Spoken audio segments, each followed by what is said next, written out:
3 men are in jail tonight and will be for some time. Today they were sentenced for videotaping the sexual assault of a 16-year-old Green Bay girl.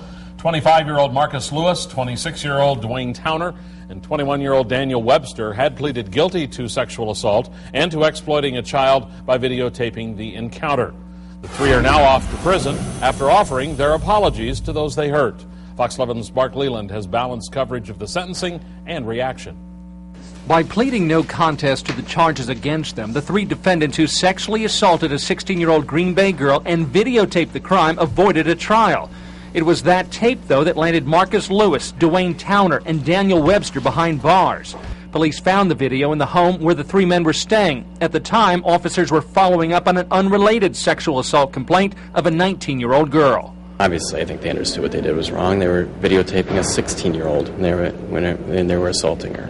Charges were reduced in court to third-degree sexual assault based on what was on the tape, but the judge in the case calls the video frightening. But what I know is that the process of making the tape, in and of itself, victimized this person.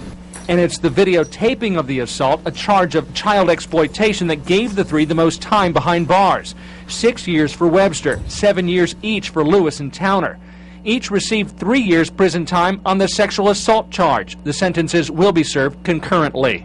3 goals we went into this case, and I think all 3 were accomplished. We wanted to make sure we obtained felony convictions. We wanted to make sure that there was hopefully prison sentences imposed. And the third thing was not to have these 2 girls come back and testify at a trial. The court revealed the victims have moved out of state and offered no statements. The only impact testimony came from Webster's mother. I'm not here to dispute facts or anything. I'm just here to show support.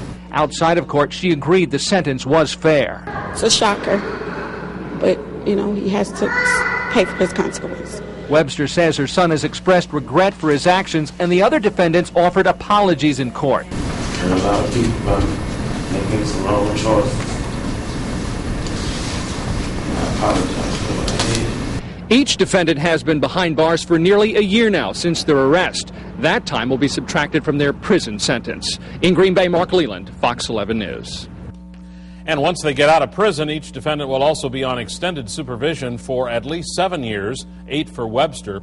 Lewis was also sentenced to 3 years prison time for the sexual assault of the 19-year-old girl. That sentence will run at the same time as the other sentence.